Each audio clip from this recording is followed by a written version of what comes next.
Now that we've added the vibration plugin to our app, it's time to implement it. Here I am on the vibration page HTML, and I'm going to add a couple of buttons. For this first button, we're just going to say vibrate. And we'll make this full. We'll give it a click handler. And we'll just call a method named vibrate.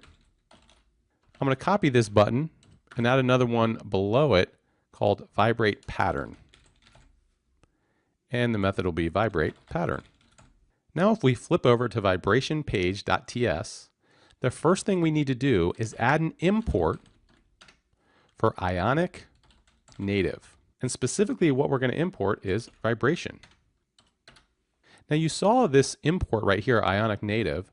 Another thing I just want to point out is that down here in the package.json, we actually have a package called Ionic native right here.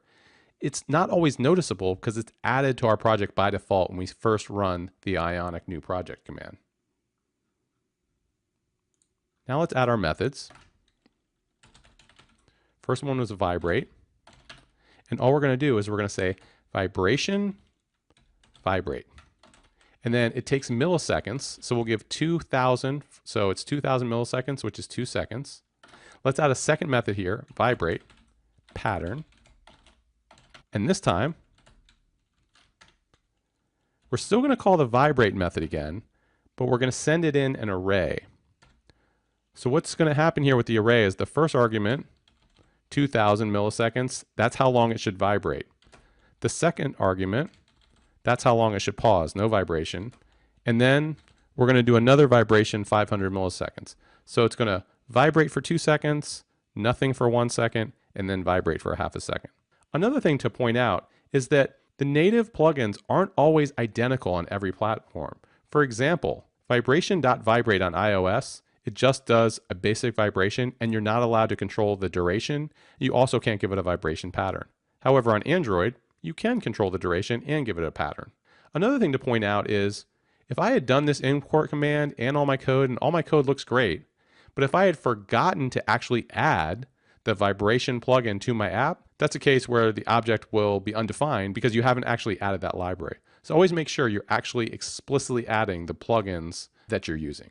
Now let's go look at the app on the actual device. Now here I am on my actual Android device. I'm holding the device in my hand, casting it to the screen, and you can see we have the generic home page here. I'm going to tap the side menu and then select vibration. So we're navigated to the vibration screen. This first button here, vibrate, I'm going to tap it and it should vibrate for 2 seconds because we said 2000 milliseconds for that argument. I'm going to do that now. And hopefully you could hear that vibration as I held it up to my microphone.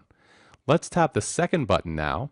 And remember the pattern we used was vibrate for 2 seconds, then pause for 1 second, then vibrate again for a half a second, which is 500 milliseconds.